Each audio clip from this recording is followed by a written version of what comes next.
சுருளிமலையில் எதர்ச்சியாக வாழும் சித்தரை பார்க்கறக்கு வாய்ப்பு கிடைச்சதுங்க. வீடியோ முழுமையாக பாருங்கள். விடிய காலைல 5 மணிக்கே எங்கள் ஊர் வீரகுமார சாமி கோயில் வந்துட்டு திறந்திருந்தாங்க. சாமியை கும்பிட்டு நம்ம வந்து கிளம்பிட்டோம். போன வீடியோவில் சொல்லியிருந்தேன், புளிசோத்தையும் எங்கள் பூண்டு ஊறுகாவையும் கட்டிக்கிட்டு நம்ம காலையிலேயே கிளம்ப போகிறோம். எங்கே போகிறோம் அப்படிங்கிறது அடுத்த வீடியோவில் சொல்கிறேன் அப்படின்னு சொல்லிட்டு நம்ம மாப்பிள்ளை சுரேஷ் ஃபேமிலியும் நம்ம ஃபேமிலியும் கிளம்பி தேனிக்கு பக்கத்தில் போயிட்டுருக்குறோங்க. பாருங்கள், தேனிக்கு 72 கிலோமீட்டர்னு போட்டிருக்கு.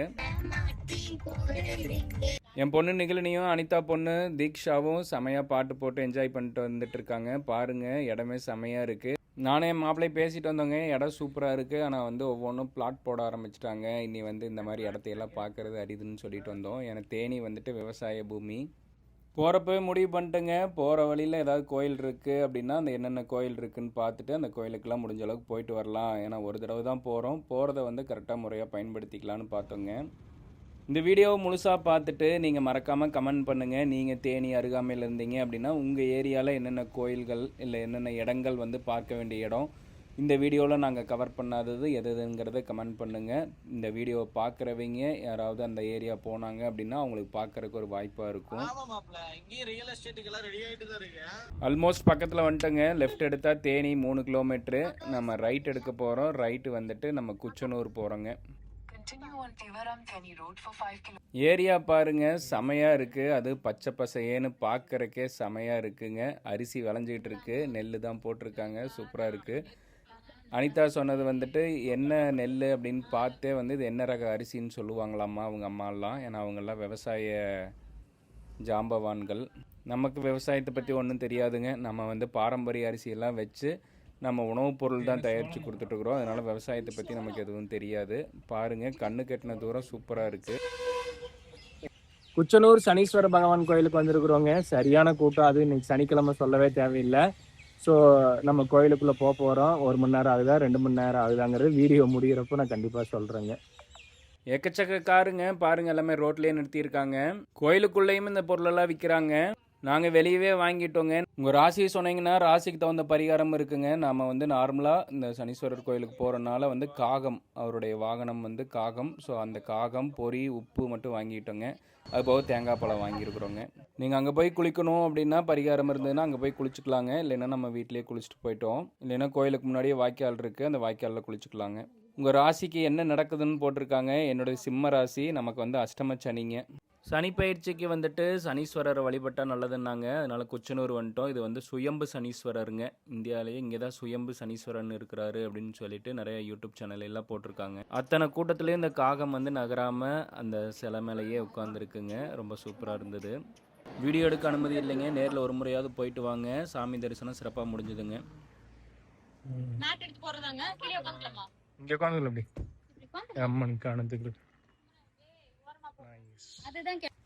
சூப்பரான பிளேஸுங்க. 2 பக்கம் கிணறு. நம்ம நடுவில் உட்காந்து சாப்பிட போகிறோம். செமையாக சாப்பிட போகிறோம். நம்ம ஊறுகாய் எப்படி இருக்குது பாருங்க. பூண்டு ஊறுகாய் அப்படி லைட்டாக பூண்டை கிள்ளி அப்படியே ஒரு வாய் எடுத்து வச்சோம்னா செமையாக இருக்குங்க. அப்படியே வீடியோ எடுக்காம விட்டானுங்க. கிணத்துக்கு இடையில சூப்பரா சாப்பிட்றதுக்கு ஒரு இடம் கிடைச்சதுங்க. தோட்டத்துக்கார் அனுமதி கொடுத்திருந்தாரு. பாருங்க, ரோட்ல இல்ல நெல் அறுவடை பண்ற மிஷின் பாருங்க, சூப்பரா இருக்கு. விவசாய பூமினா விவசாய பூமி தாங்க. நம்ம சாப்பிட்ற அரிசி எத்தனை பேரோட உழைப்புல, விவசாயியோட உழைப்புல வருது அப்படிங்கிறத நம்ம பார்த்து தெரிஞ்சுக்கலாங்க. கண்ணு கெட்டின தூரம் ஃபுல்லுமே வந்து விவசாய பூமிங்க. நெல் பாருங்க, செமையா இருக்கு. என் பொண்ணு நிகழ் வந்துட்டு நெல்லை தொட்டு பார்க்கணுன்னு ஆசைப்பட்டா. நெல்லோட சருகு கையில் பட்டுனா கையை கிழிச்சிரும். அப்படி இருந்தும் எத்தனை விவசாயிகள் வந்து உழைப்பு போட்டு நம்ம சாப்பிட்ற அரிசியாக கொடுக்குறாங்க. நம்ம பிளான் பண்ணி வந்தது சனீஸ்வர பகவானை பார்க்குறக்கு மட்டும்தாங்க. அப்புறம் தான் பிளானிங் அப்படியே படிப்படியாக சேஞ்ச் ஆகுது. குமுளிக்கு பாருங்கள் 40 கிலோமீட்ரு, சபரிமலைக்கு 168 கிலோமீட்ரு. கம்பம் பக்கத்தில் போயிட்டுங்க. கம்பத்துக்கு வந்து 12 கிலோமீட்டர் தான், குமுளி 36 கிலோமீட்ரு. லெஃப்ட் எடுத்தால் சுருளி 19 கிலோமீட்டருங்க. நீங்கள் இந்த ஏரியாவில் இருந்தீங்க அப்படின்னா மறக்காமல் உங்கள் ஏரியாவை கமெண்ட் பண்ணுங்கள். ட்ரிப்பு செமையாக இருந்ததுங்க. போகிற வழியெல்லாம் பசையேன்னு சூப்பராக இருந்தது. கொஞ்சம் மழை வந்தால் நல்லாயிருக்குன்னு பார்த்தோம். மழை தான் வரல. சுருளி போகிற பிளான் இல்லைங்க. சுருளி ஃபால்ஸ் போய் குளிக்கிறதுக்கு நம்ம ட்ரெஸ் எல்லாம் அதை எடுத்துகிட்டு வரல. அதனால் வந்து நம்ம கோயிலுக்கு மட்டும்தான் போகிறதுக்கு பிளான் பண்ணி வச்சுருக்குறோம்.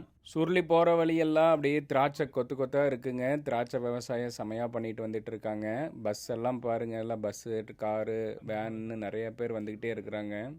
அந்த தோட்டத்துக்கு பக்கத்துலேயே தோட்டத்துக்கார ஆள் வச்சு அங்கேயே வந்து விற்பனையும் பண்ணுறாங்க. பாருங்கள், ஒவ்வொருத்தர் பாக்ஸாக கிலோ கணக்கில் வாங்கிட்டு போயிட்டுருக்குறாங்க. நம்ம இப்போ பிளான் பண்ணி போனது லட்சக்கணக்கில் இருக்கிற சிவலிங்கத்தை பார்க்கறதுக்கு தாங்க. ஆனால் பார்த்தா அது சுருளி ஃபால்ஸுக்கிட்டே கொண்டு போய் விட்டுருச்சு. இதுக்கு நாங்கள் ஆல்ரெடி லெஃப்ட் எடுத்திருந்தோம்னா 19 கிலோமீட்டரில் அங்கேயும் இங்கேயும் சுற்றாமல் டேரெக்டாக வந்திருக்கலாம். நீங்கள் இந்த மிஸ்டேக்கை பண்ணாதீங்க. கோடி லிங்கத்தை பார்க்கணும் அப்படின்னா சுருளி ஃபால்ஸே வந்துடுங்க. ரைட்டில் நடந்து போனீங்கன்னா சுருளி ஃபால்ஸு, லெஃப்ட்டில் இது மாதிரி வந்தீங்க அப்படின்னா உங்களுக்கு அந்த கோடி லிங்கங்க. கோடிலிங்கம் சிவனுங்க. இது மாதிரி ஒரு சிவனை பார்க்கறதுக்கு நம்ம கொடுத்து வச்சுருக்கணும். அந்தளவுக்கு செமையாக இருந்தது. வாங்க கோயிலை போய் பார்த்துடலாம். இன்றைக்கி நம்ம நினச்சி கூட பார்க்கலைங்க சிவலிங்கத்துக்கு வருவோம், அது உயர சிவலிங்கத்தை பார்ப்போம் அப்படின்ட்டு. ஆட்டோவெல்லாம் வருது பாருங்கள். இங்கே நிறைய கடைகள்லாம் வச்சுருக்குறாங்க. திராட்சை தோட்டமும் இருக்குது. கர்நாடகாவில் கோடிலிங்கேஸ்வரர்னு சாமி இருக்குங்க, சிவலிங்கம். இங்கே வந்துட்டு லட்சக்கணக்கில் நீங்கள் வேண்டுதல் நிறைவேறிச்சு அப்படின்னா நீங்கள் ஒரு சிவலிங்கம் வாங்கி பூஜை பண்ணி வைக்கலாங்க. நீங்கள் இங்கே வந்து வேண்டிட்டு போய் உங்களுக்கு வேண்டுதல் நிறைவேறிடுச்சு அப்படின்னா நீங்கள் வந்து இந்த சிவலிங்கத்தை வந்து பூஜை பண்ணி வைக்கலாங்க. இது நாம் வாங்கிட்டு வரக்கூடாது. இங்கே சொன்னோம்னா இங்கே இருக்கிற சிற்பிகள் வந்து செஞ்சு கொடுப்பாங்க. சின்ன சிவலிங்கம் வைக்கிறீங்க அப்படின்னா ஒரு 6000 ரூபா ஆகும்னு அவங்க தகவல் சொன்னாங்க. ஒரு சிவலிங்கம் பார்க்குறக்கே நம்ம வந்து அவ்வளோ வந்து திருப்தியாக சாமி கும்பிடுவோம். இங்கே பாருங்கள் எத்தனை சிவலிங்கம் சொல்லவா வேணும், செமையாக இருந்ததுங்க. சுற்றியும் சின்ன சின்ன சாமிகள், பெரிய சாமி, நிறையா சாமிகள் வச்சுருந்தாங்க. இவங்க யூடியூப் சேனலும் வச்சுருக்குறாங்க. நேரம் இருக்கும்போது பாருங்கள். 1008 லிங்கத்தை வச்சு சிவலிங்கமாக வச்சுருக்காங்க. பாருங்கள் நடராஜர், எவ்வளோ பெரிய நடராஜர். அடுத்ததாக ஹைலைட்டுங்க 72 அடி சிவலிங்கங்க. சிவலிங்கம் எப்படி இருக்குது அப்படின்னு செமையாக மெயின்டைன் பண்ணிட்டுருக்குறாங்க. சூப்பராக இருந்தது.